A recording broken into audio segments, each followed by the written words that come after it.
Listen closely because this isn't a story, it's a warning.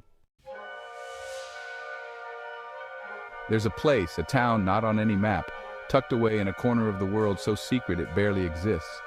No one talks about it. Maybe they've forgotten, maybe they've learned to forget. But it's real, and if you find it, you'll never be able to leave. I escaped once, but it's only a matter of time before they find me again. I don't have long, so listen carefully. The town didn't look unusual at first. If anything, it was painfully ordinary. Rows of houses with neat lawns, crooked lampposts lining empty streets, a town square with a statue of a man no one could name. At a glance, it could have been anywhere, the kind of place you pass through without a second thought. But the moment I stepped into it, I felt something was wrong, something thick in the air like static before a storm. No one spoke about it, but we all felt it, the silent law. You could hear it in the footsteps that never strayed from the path and see it in the faces that never turned toward the clock tower. The law was never written down, never spoken aloud, but everyone knew it. You didn't question the town, you didn't step out of line, and you never tried to leave. At first, I did what everyone else did. I followed the rules. Nobody knew what the rules were. The only time we knew for sure was when someone broke them. I lived quietly, kept my head down, and went about my day like nothing was wrong. But the town felt like a trap, like the air was watching me, waiting for me to make a mistake. Every time someone broke the law, and it was always something small, something barely noticeable and mundane, they disappeared. I remember the first time I saw it happen. A man I didn't know, even though we lived beside each other for years, took the wrong step. He didn't follow the pattern of the street, the long lines on the roads and footpaths that quietly told everyone where to go. The next morning, his body was hanging in the town square, twisted, broken, like some kind of macabre display. No one looked. No one acknowledged it. The townspeople walked around him like he wasn't there, like it was normal. I started to wonder who was watching, who enforced the rules. There were no police, only strange men in white suits who patrolled the streets. It made you paranoid, made you question every step, every word. You couldn't trust anyone, not even yourself. On the edge of the town, there was a dirt path that everyone ignored. It was there, plain as day, but no one spoke of it, and no one dared follow it. They knew better. I should have known better. I couldn't help myself. The curiosity gnawed at me until I couldn't ignore it anymore. One night, when the streets were dark and the town was asleep, I decided to follow it. The path twisted and turned, snaking away from the town. But no matter how far I walked, I always found myself moving closer to the town.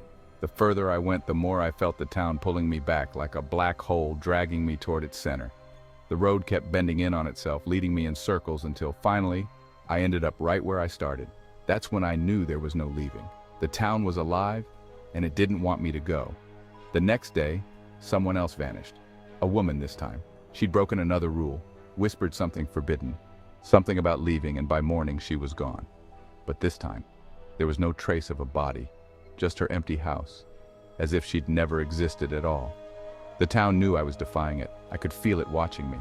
The more I tried to understand it, the more desperate I was to escape. One night, I saw it. Something that no one should have seen. The clock tower. Its face was always turned away like it was hiding something, and the townspeople avoided looking at it as if their lives depended on it. I'd followed that rule too at first, but in my growing madness, I dared to glance at it. That's when I saw the truth. The hands of the clock weren't moving. They hadn't moved in years. The town wasn't bound by time. It existed in a liminal space, outside of everything, pulling in those unfortunate enough to stumble upon it. When I first heard the footsteps, I knew then I wasn't just being watched. They were following me wherever I went. I never saw who made them, but they were always there, just behind me, just out of sight. Every corner I turned, they were there, waiting. I knew my time was running out, so I decided to run. I took the road again, and this time, I didn't stop. I ran until my lungs burned, until my legs gave out, until the town was a blur behind me. And somehow, against all odds, I broke through. I found myself on the other side of the fog, on a highway, cars rushing past me like the world hadn't even noticed I was gone. That's when I started writing this, when I started telling my story. I thought if I warned others, if I could just explain what was waiting out there, I would be safe. I tried hiding in the shadows of my newfound freedom. I had nowhere to go, but I thought if I had nowhere to call home, they wouldn't know where to find me. I've been seeing them again, the terrifying shadows that moved and twisted out of the corners of my eye. As the shadows moved closer, the footsteps got louder, and it was only a matter of time before they found me. I don't know how long I was out. When I woke up, I was strapped to a bed with fluorescent lights burning into my eyes. But I wasn't in a town. I was in a hospital. They told me I'd been there for years. Told me I wasn't well, that I had imagined the town, the laws, the people. They said it was a delusion, a paranoid fantasy my mind had constructed to cope with something I didn't want to remember. But they're wrong. The town was real. It is real, I know it. I felt it.